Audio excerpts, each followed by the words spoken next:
Mercredi 27 juin 2018, 9h à Cotonou, une nouvelle édition du journal sur Ezare TV. Mauvaise gestion des fonds du Programme national de lutte contre le paludisme au Bénin. Plusieurs cas du ministère de la Santé sanctionnés. C'est l'une des grandes décisions du Conseil des ministres de ce jour. Nous y reviendrons dans un instant. Les propriétaires des maisons bâties dans les bas-fonds de Fifadi et environ des soucis à se faire. Le procureur de la République a souligné devant les officiers de police judiciaire du littoral les dangers que la construction de ces immeubles peut créer à long terme. L'insalubrité sur les places publiques à Cotonou ne passe pas inaperçue. Celle devait de quoi retenir l'attention de nos reporters. Le constat dans cette édition.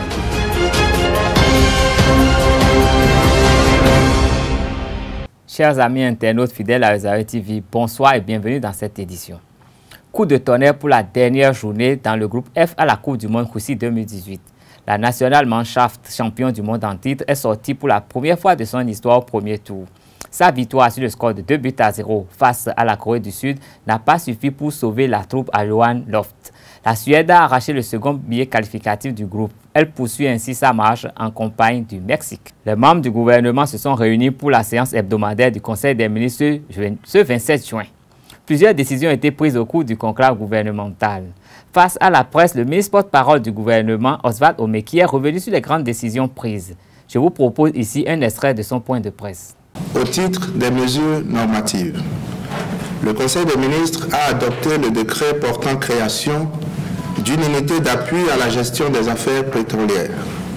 Cette unité, constituée d'un pool d'experts, a pour vocation de renforcer les ressources humaines disponibles au niveau du ministère de l'eau et des mines et de permettre au ministre de disposer de l'expertise requise pour conduire avec plus d'efficacité les dossiers de ce domaine spécifique dans le cadre de la relance des activités de recherche et d'exploitation. Au titre des communications, passation de marché entre le projet d'appui à la production vivrière et de renforcement de la résilience dans les départements de la Liborie, du Borgo et des collines. Et le Centre de partenariat et d'expertise pour le développement durable pour la formation de 400 jeunes entrepreneurs agricoles. Notre pays exécute le projet d'appui à la production vivrière et de renforcement de la résilience dans les départements de la Liborie, du Borgo et des collines, avec le soutien du Programme mondial pour l'agriculture et la sécurité alimentaire. L'entrepreneuriat agricole en est l'un des volets essentiels. L'accord de financement prévoit, pour la formation et l'installation de 400 bénéficiaires, dont 150 femmes, qu'une convention soit signée avec les centres de promotion de l'entrepreneuriat agricole. Ceux-ci sont aujourd'hui gérés par le Centre de partenariat et d'expertise pour le développement durable qui agira pour leur compte. Au terme de la formation, les jeunes entrepreneurs agricoles seront installés avec l'appui du projet sur des sites sécurisés par des actes de donation et d'affirmation. Ces sites d'installation en groupement sont identifiés à raison de 3 dans la commune de Ndali, 1 dans la commune de Tchaourou, 2 dans la commune de Banté, 1 dans la commune de Savé et 2 dans la commune de Glazoué. En raison de la portée de ce projet et des retombées évidentes qui en découleront pour l'agriculture béninoise, le Conseil des ministres a autorisé la signature de la convention de partenariat technique sollicitée. Les ministres impliqués sont instruits de procéder à cette signature et de veiller à la mise en œuvre cohérente de ce projet. Le ministre porte-parole du gouvernement a également indiqué que le coordonnateur du Programme national de lutte contre le paludisme, PNLP, et son adjoint sont relevés de leurs fonctions. Les régisseurs du programme sont accusés d'avoir délogé 8 400 000 francs CFA d'une part et d'avoir décaissé 56 millions pour une fausse location de magasins pour les moustiquaires. Une mission d'investigation a été dépêchée au Programme national de lutte contre le paludisme.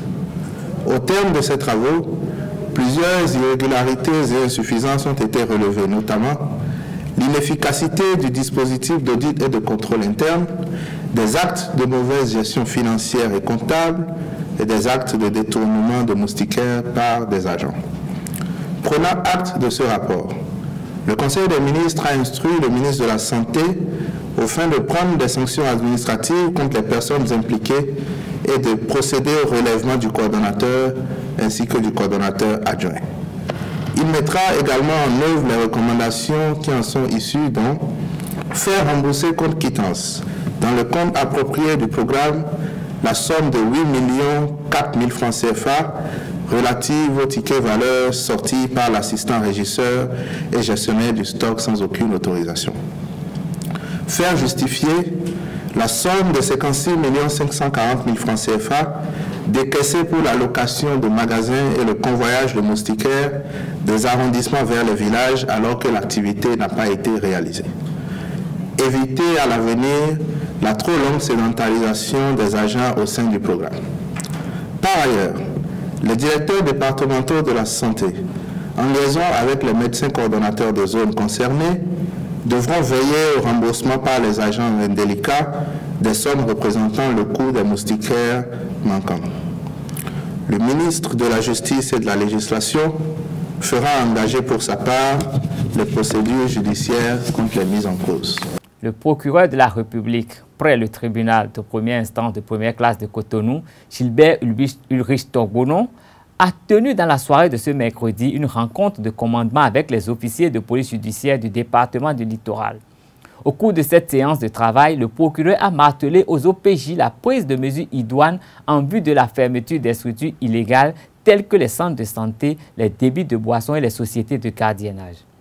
Les instructions ont été données aux OPJ au fait de procéder au déferrement des occupants des espaces publics tels que les bas-fonds du quartier Fifadi. Les places publiques sont généralement des espaces de détente ou de retrouvailles pour adultes et enfants.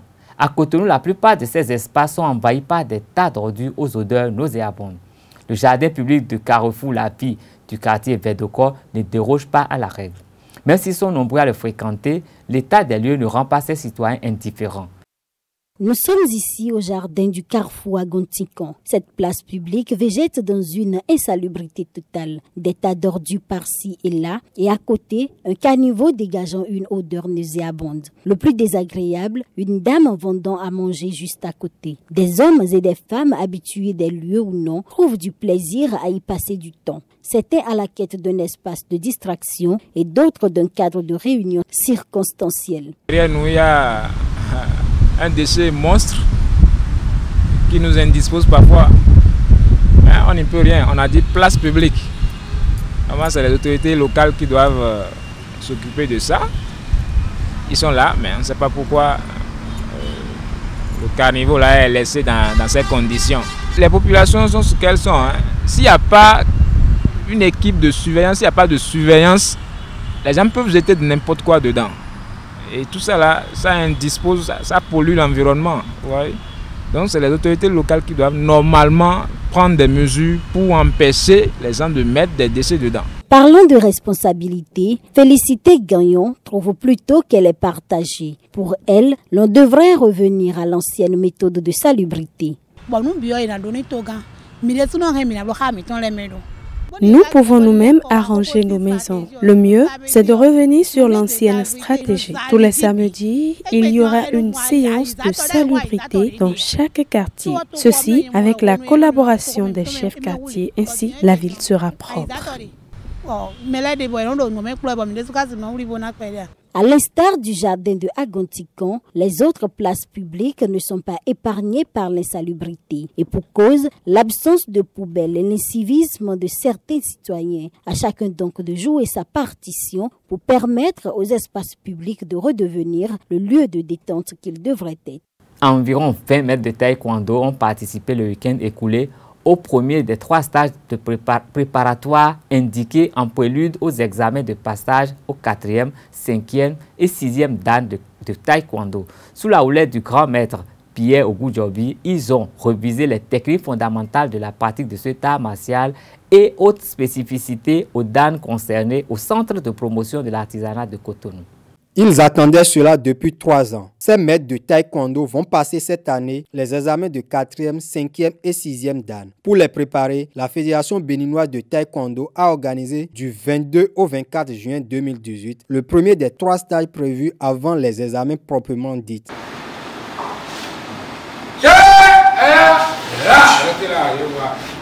êtes comme ça, ici, et jamais là.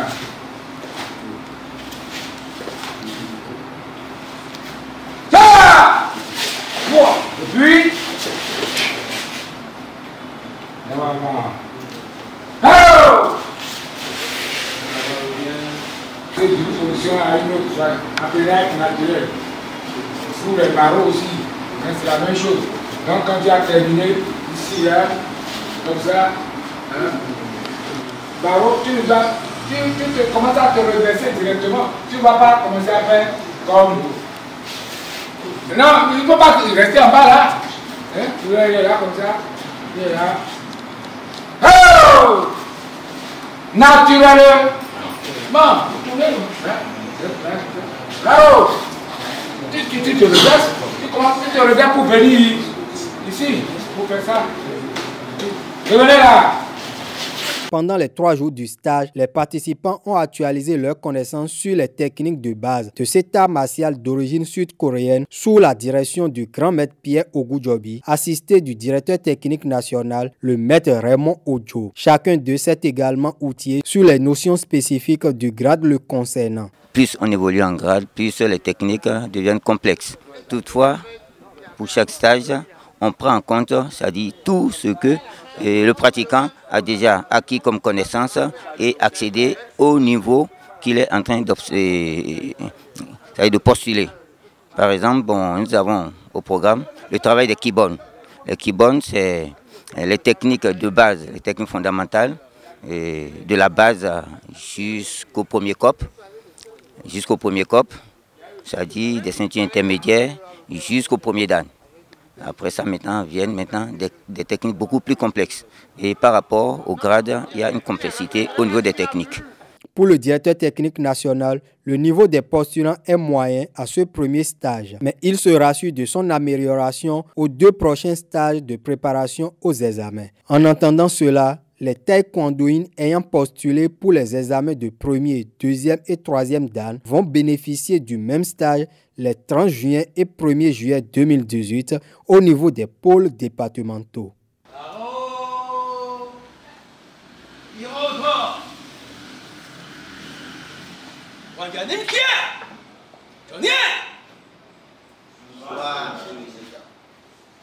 À la clôture du stage dimanche dernier, les participants ont apprécié l'initiative. Ils expriment leur soulagement et le bien fondé à propos de l'organisation de cet examen de passage de grade au micro de notre reporter. Un soulagement, ça permet parce qu'il y a beaucoup qui attendent ces examens et ça n'évolue pas. C'est une initiative très belle, une très belle initiative à encourager, à perpétuer. Parce que, écoutez, c'est un stage de 4e, 5e et 6e dan. C'est dégradé, c'est un stage à un niveau supérieur. Ça veut dire que nous sommes des maîtres, on a nos élèves qu'on entraîne. Mais il est opportun que de temps en temps, on vienne voir le grand maître qui est une référence en Afrique et dans le monde pour harmoniser et mettre à jour nos techniques, nos mouvements. Je dois dire que c'est une très bonne initiative et ça permet de se ressourcer. On ne finit jamais d'apprendre et le fait de se regrouper devant le grand maître pour apprendre ce qu'on sait, pour réapprendre à corriger certaines imperfections, il y a plein de choses dont on ne se rend pas compte et c'est quand on revient, quand on les corrige chez vous, que vous vous rendez compte réellement que vous les faites peut-être depuis des années, mais vous ne les faites pas si bien que ça. Donc c'est une très bonne initiative. Et ceux qui sont venus à ces stages, ça va rejaillir dans les clubs sur les élèves et donc sur toute la communauté sportive de taekwondo. C'est en cela que j'apprécie très belle initiative. Ça préparatoire, il en faut un certain nombre pour pouvoir caler les candidats qui vont à un examen de qualification au Dan. Donc je remercie la fédération et je remercie le grand maître Ogujobi pour tout ce qu'il a apporté à ces élèves que nous sommes et que nous sommes depuis toujours et que nous sommes également jusqu'à présent. Grand maître, nous vous remercions pour le stage, c'est parfait. On n'a jamais douté de vos compétences très élevées au niveau de la technicité. Vous devenez le grand maître que nous avons connu depuis 1974. Vous n'avez pas changé. Nous vous remercions, grand maître, pour ce stage. Chers amis internautes, ainsi se referme cette édition. Merci de rester scotchés www.zaretv.com.